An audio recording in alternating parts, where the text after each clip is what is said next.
So it's relatively hard for people to raise their consciousness levels unless they already have them raised, and then it's not a problem. When we go to school, we don't learn how to raise our consciousness levels, so we're not shown that it can be done. We're educated, but that doesn't help raise your consciousness levels because we're not educated in how to. And it's so funny because we go to school to learn how to do things so we can pass exams, so we can get jobs and be successful in the material world. Yet without higher consciousness, the possibility of success, high success, is not there. All of the people that I know who are super successful have higher consciousness. Just happens to be one of the ingredients of being super successful.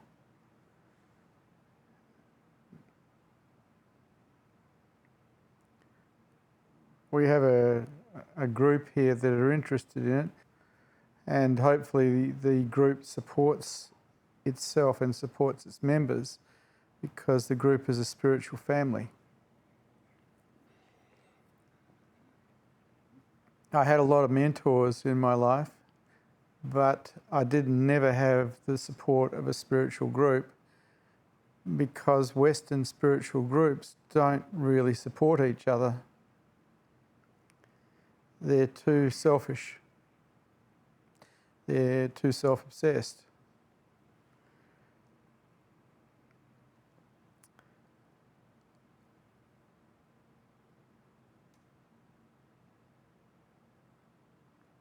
How many people do you really know who will support you in higher consciousness?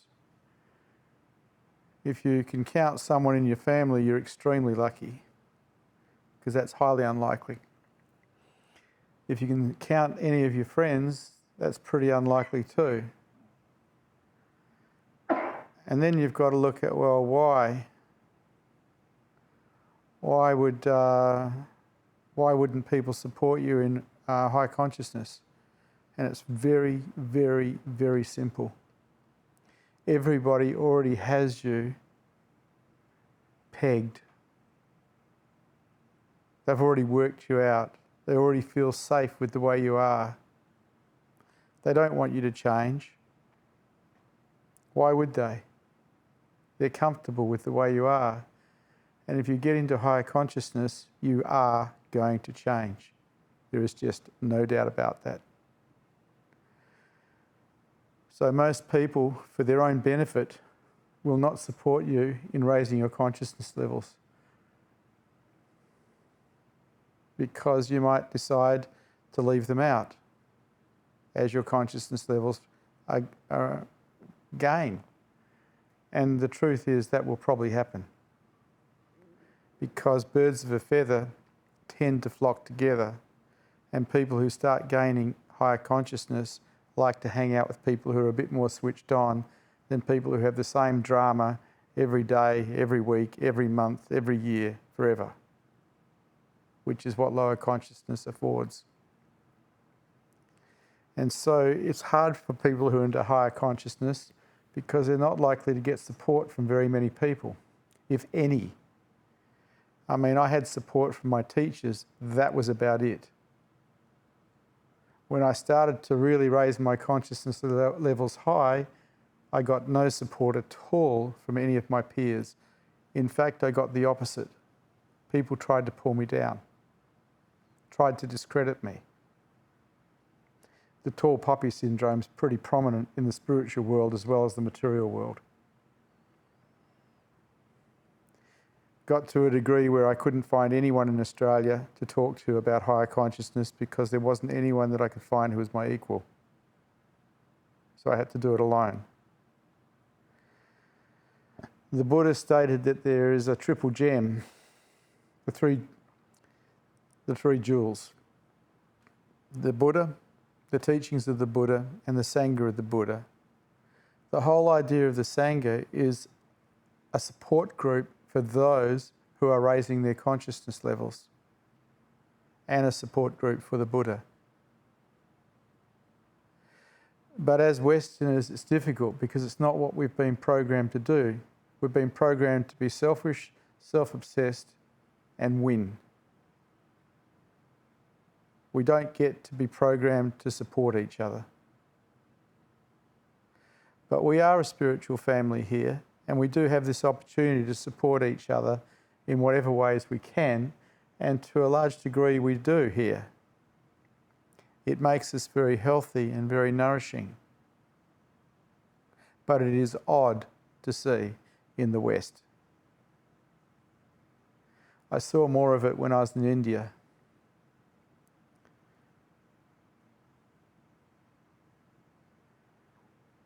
The whole idea of raising funds last Sunday night for Tosh was to support our brother who got himself into some financial difficulty. This is how we should operate, taking care of each other when we're in trouble, and to support each other in raising consciousness levels, which means not supporting each other in low consciousness. Anytime you support someone in a victim-orientated story, you are supporting them in lower consciousness, you're supporting them in suffering. You may have noticed I don't do that.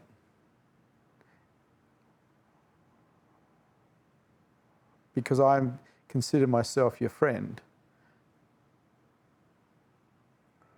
If all you're doing is supporting someone in victimness because you want their acceptance, it's all about you. It's not about them. There's no friendship in that, not really.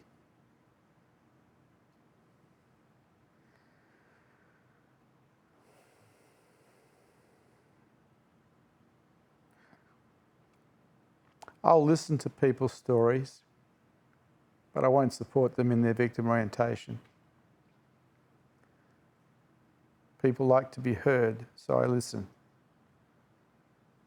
But I absolutely, categorically know that they're hurting themselves and nobody is hurting them. We hurt ourselves by the way we think. The world doesn't hurt us. We hurt ourselves. We are responsible 100% for our feelings. And so this spiritual family we've got's not that big, but it's quite lovely. We've got some nice people here. We've got a lot of assets. The more mature the people are, the more likely they are to help others. Immature people help themselves. So they're self-obsessed, they're selfish. That's just how it is. In Christianity, they say there's a devil, or there's evil on the planet. There is only one evil, and that's selfishness. There is no other.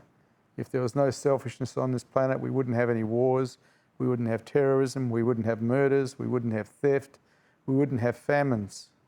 Selfishness is the great sin, nothing else. But it's a choice. It's a choice to be immature. It's a choice to be selfish. It's a choice to be self-obsessed.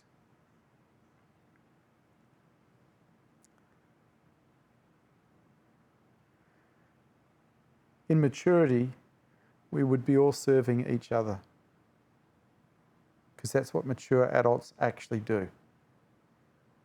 They take care of each other. So I want you to have a look at this and have a look where you fit in, because a life of service is actually a very beautiful life. It's the way of the heart. It's the noble path. And I encourage it fully. Any questions? Any statements? Any challenges to this teaching tonight?